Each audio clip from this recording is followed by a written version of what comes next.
Praise the Lord. അനുഗ്രഹിക്കപ്പെട്ട ഈ പ്രഭാതത്തെ കാണുവാൻ കർത്താവ് നമുക്ക് കൃപ തന്നതിനായി ദൈവത്തെ സ്തുതിക്കുന്നു. നമ്മുടെ ചിന്തയ്ക്കായി തിരുവചനത്തിൽ നിന്നും ഒരു വേദഭാഗം വായിക്കാം. ലൂക്കോസിൻ്റെ സുവിശേഷം 19-ാം അധ്യായം 15-ാം വാക്യം.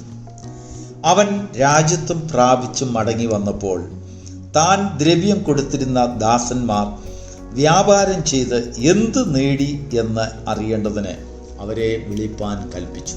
ദൈവത്തിന് മഹത്വം. തിരുവചനം ശ്രമിക്കുന്ന എല്ലാ ദൈവമക്കളെയും കർത്താവ് ധാരാളമായി അനുഗ്രഹിക്കുമാറാകട്ടെ. എന്ത് നേടി എന്ന് നമ്മോട് ചോദിക്കുന്ന ഒരു ദിവസം ഉണ്ട് എന്ന് കർത്താവ് നമ്മെ ഈ പ്രഭാതത്തിലും നമ്മെ ബോധിപ്പിക്കുകയാണ്. എല്ലാ മനുഷ്യരോടും ഒരു ചോദ്യമുണ്ടാകും. അനേക നന്മകൾ നമ്മൾ ദൈവത്തിൽ നിന്ന് പ്രാപിച്ചു. നാം അർഹിക്കാത്തതായ അനേക ഐശ്വര്യങ്ങൾ കർത്താവ് നമ്മെ ഏൽപ്പിച്ചു. പലതും നമുക്ക് വേണ്ടി മാത്രമല്ല, അനേകർക്ക് പ്രയോജനപ്പെടുവാനും അനേക വിധമായിട്ടുള്ള ഒരു വർധനവിനും നമ്മൾ അതിന് പ്രാപ്തരാകും എന്ന് വിചാരിച്ചാണ് കർത്താവ് അതൊക്കെ നമ്മെ ഏൽപ്പിച്ചിട്ടുള്ളത്. എന്നാൽ ഒരു ദിവസം ഒരു മനുഷ്യനെ ഉദാഹരണപ്പെടുത്തിക്കൊണ്ട് കർത്താവ് പറയുകയാണ്, ഒരു മനുഷ്യൻ രാജ്യത്വം പ്രാപിച്ച് മടങ്ങി വരുമ്പോൾ, അല്ലെങ്കിൽ മടങ്ങി വരേണ്ടതിന് വിദൂര ദേശത്തേക്ക് പോകുന്നതിന് മുൻപ് തൻ്റെ ദാസന്മാരെ വിളിച്ച് ഏൽപ്പിച്ചതായ ദ്രവ്യത്തെക്കുറിച്ച് കർത്താവ് ഉദാഹരണമായി, ഉപമയായി ശിഷ്യന്മാരോടും ചുറ്റും നിന്നതായ ജനങ്ങളോടും കർത്താവ് സംസാരിക്കുന്നു. നോക്കൂ, അതിനകത്ത് ആഴമേറിയ ഒരു സത്യം നമ്മൾ മനസ്സിലാക്കേണ്ടതുണ്ട്. അങ്ങനെ ആ മനുഷ്യൻ കൊടുത്ത ധനികനായ മനുഷ്യൻ ദ്രവ്യം ഏൽപ്പിച്ചതായ 3 വിധത്തിലുള്ളതായ ആൾക്കാരെ നമുക്ക് കാണാൻ കഴിയും. ഒന്ന് 10 റാത്തൽ കിട്ടിയവൻ, 5 റാത്തൽ കിട്ടിയവൻ, അതിനുശേഷം ആ കിട്ടിയവർക്കൊക്കെയും അതിന് പകരമായി ആ ധനികനായ മനുഷ്യൻ രാജ്യത്വം പ്രാപിച്ച് മടങ്ങി വന്നപ്പോൾ പകരം കൊടുത്തത് ചില പട്ടണങ്ങളാണ്. 5 സമ്പാദിച്ചവൻ 5 പട്ടണങ്ങൾക്ക് അധീപനായി അവനെ മാറ്റി. അല്പത്തിൽ വിശ്വസ്തനെ അധികത്തിൽ വിചാരകനാക്കി. 10 സമ്പാദിച്ചതിനെ 10 പട്ടണത്തിന് അധിപതിയാക്കി. എന്നാൽ ദൈവത്തിൻ്റെ വചനം 10 സമ്പാദിച്ചവരെയും 5 സമ്പാദിച്ചവരെയും അധിപതികളായിരിക്കുന്നവരെയും കുറിച്ച് എടുത്തു കാണിക്കുവാനുള്ള വചനമല്ല കർത്താവ് അവിടെ പറഞ്ഞത്. ആ പറഞ്ഞ ഉദാഹരണത്തിന് ഒരു ഉദ്ദേശമുണ്ട്, ഒരു കീ പോയിന്റ് ഉണ്ട്.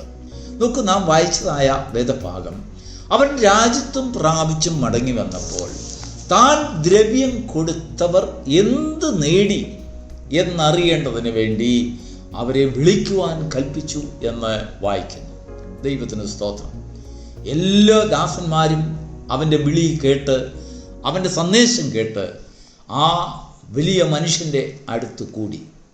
അവരെല്ലാവരും സമ്പാദിച്ച വിഷയങ്ങളെക്കുറിച്ച് ആ മനുഷ്യനോട്, അല്ലെങ്കിൽ ആ ധനികനായ മനുഷ്യനോട്, ആ രാജാവിനോട് ചില കണക്കുകൾ ബോധിപ്പിച്ചു.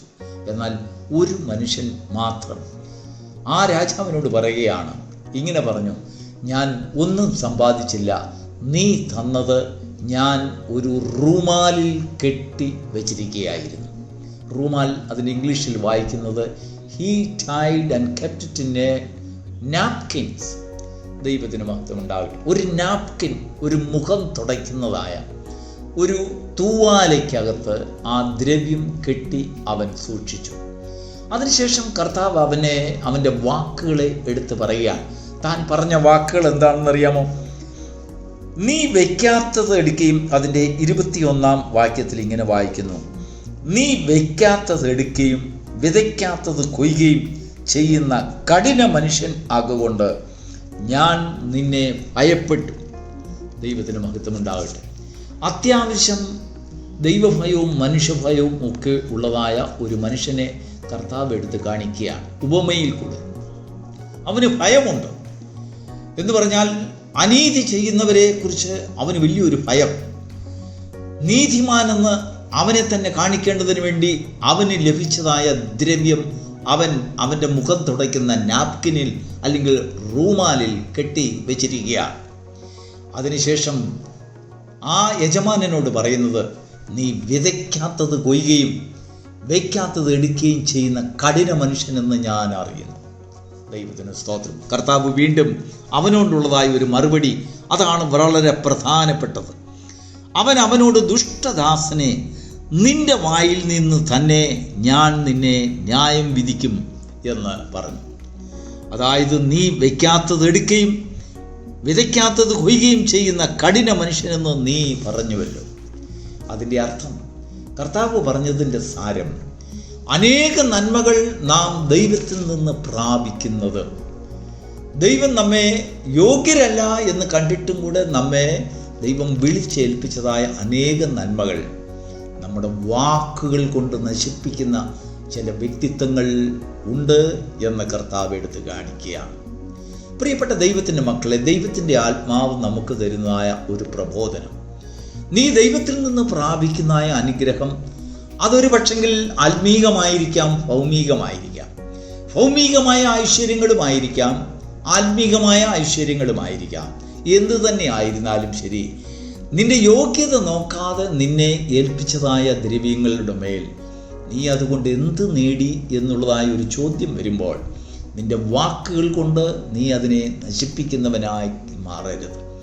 നമ്മുടെ വാക്കുകൾ കൊണ്ട് തന്നെ നാം നമ്മെ ന്യായം വിധിക്കുന്നവരായിത്തീരുന്നു എന്ന് പറഞ്ഞാൽ, ദൈവത്തിൽ നിന്ന് പ്രാപിച്ചതായ നന്മകൾ നമ്മുടെ വാക്കുകൾ കൊണ്ട് ഇല്ലാതാക്കരുത്, നശിപ്പിക്കരുത്. ദുഷ്ടദാസൻ എന്നുള്ളതായ ഒരു പേര് കേൾക്കുവാനുള്ള ഒരവസരം ദൈവത്തിൽ നിന്ന് പ്രാപിച്ചതായ നന്മകൾ കൊണ്ട് നമ്മൾ ഉണ്ടാക്കരുത്. ദൈവം ചിലപ്പോൾ അനേകരെ സഹായിക്കുവാനും അനേകരെ പോറ്റുവാനും അനേകരോട് ദയ കാണിക്കുവാനുമൊക്കെ ദൈവം നമ്മെ അനേക ദ്രവ്യങ്ങളും ഐശ്വര്യങ്ങളും ഏൽപ്പിച്ചെന്നിരിക്കാം. എന്നാൽ അനേക ബലഹീനരെ താങ്ങുവാനും അനേക രോഗികളെ കണ്ട് മനസ്സലിയുവാനും അല്ലെങ്കിൽ നിർധനരായിട്ടുള്ളവരെ വിശ്വാസ ജീവിതത്തിൽ നേടുവാനുമായി ആത്മീകമായ പല നന്മകളും വെളിപ്പാടുകളും ധൈര്യങ്ങളും അനേക വരങ്ങളും കൃപകളുമൊക്കെ ദൈവം നമ്മെ ഏൽപ്പിച്ചെന്ന് വരാം. ഒരുപക്ഷെ നമ്മൾ ഒരിക്കലും അതിന് യോഗ്യരായിരുന്നത് കൊണ്ടല്ല, ദൈവം അതിനെ ഉപയോഗിക്കുവാൻ ശക്തരെന്ന് നമ്മളെ കണ്ടുകൊണ്ട് നമ്മെ ഏൽപ്പിക്കുന്നതാണ്. എന്നാൽ ചില വ്യക്തി ജീവിതങ്ങൾക്ക് എന്താണ് സംഭവിക്കുന്നത് അറിയാമോ? ദൈവം തരുന്ന നന്മകളെയൊക്കെയും അവരുടെ നാവ് കൊണ്ട് അവർ നശിപ്പിക്കുന്നവരായിത്തീരുന്നു. ഉപവസിച്ച് പ്രാർത്ഥിക്കുകയും അനേക കാര്യങ്ങൾ ദൈവത്തിൻ്റെ സന്നിധിയിൽ പോരാടി പ്രാർത്ഥിക്കുകയും ചെയ്ത അനേക നന്മകളെ വാക്കുകൾ കൊണ്ട് നശിപ്പിക്കുന്ന സ്വഭാവം പാടില്ല. കർത്താവ് പറയുകയാണ്, ആ മനുഷ്യനോട്, ആ ധനികനായ മനുഷ്യൻ പറയും, ദുഷ്ടദാസനെ, അവനെ ഇരുട്ടും കരച്ചിലുമുള്ളതായ ഇരുട്ടുമുറിയിൽ അന്ധകാരത്തിലേക്ക് അവനെ തള്ളിക്കളഞ്ഞു എന്ന് വായിക്കുന്നു. ദൈവത്തിന് സ്തോത്രം. ദൈവം തരുന്ന നന്മകളെ വാക്കുകൾ കൊണ്ട് നശിപ്പിക്കരുത്. നാം പ്രാർത്ഥിച്ചു വാങ്ങിച്ചതിനെ നമ്മുടെ നാവ് കൊണ്ട് പിഴച്ച് നാം ദുഷ്ടദാസൻ എന്നുള്ളതായ പേരിന് അർഹരാകരുത്.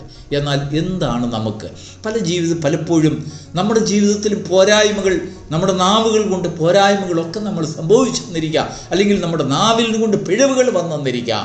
എന്നാൽ ദൈവത്തോട് നീ വയ്ക്കാത്തത് എടുക്കുകയും അല്ലെങ്കിൽ വിതയ്ക്കാത്തത് കൊയ്യുകയും ചെയ്യുന്ന മനുഷ്യനാണെന്നൊക്കെ ദൈവത്തിന് വിരോധമായി നമ്മോട് ചെയ്തതായ നന്മ കരുണകൾക്കും നമ്മോട് കാണിച്ചതായ ദയയ്ക്കും വിരോധമായി സംസാരിക്കുന്ന വ്യക്തിത്വങ്ങളായി നാം മാറരുത്. ദൈവത്തെ ഭയപ്പെടുന്നവരായി തീരണം.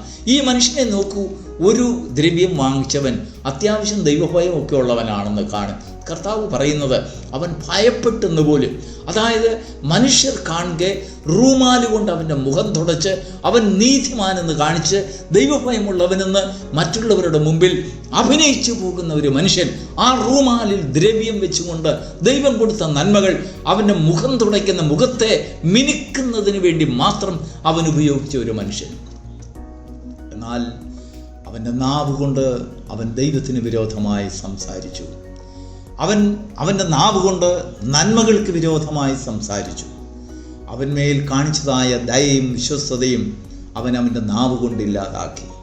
ദൈവം തരുന്ന നന്മകളെ നമ്മുടെ നാവ് കൊണ്ട് നാം ഇല്ലാതാക്കരുത്. ദൈവം തരുന്നതായ നന്മകളെ കൊണ്ട് അനുഗ്രഹിക്കപ്പെട്ടവരെ എന്ന് നാം ഒരു പേർ വിളി കേൾക്കുവാൻ നമ്മുടെ ജീവിതത്തിൽ ദൈവത്തിൽ നിന്നുള്ളതായ യഥാർത്ഥ പരിജ്ഞാനം നമുക്കുണ്ടാകേണ്ടത് ആവശ്യമെന്ന് ദൈവത്തിൻ്റെ ആത്മാവ് ഈ പ്രഭാതത്തിൽ നമ്മെ ബോധിപ്പിക്കുന്നു. നമുക്കും നമ്മുടെ തലമുറകൾക്കും ഈ ഒരു ജ്ഞാനം ഉണ്ടാകുമ്പോൾ, നമ്മുടെ ഭവനത്തിൽ ഇങ്ങനെ ഒരു ജ്ഞാനം ഉണ്ടാകുമ്പോൾ അവിടെ സമാധാനമുണ്ടാകുന്നു, സന്തോഷമുണ്ടാകുന്നു. അങ്ങനെയുള്ളവരെ ദൈവം സ്നേഹിക്കുന്നു. God bless you.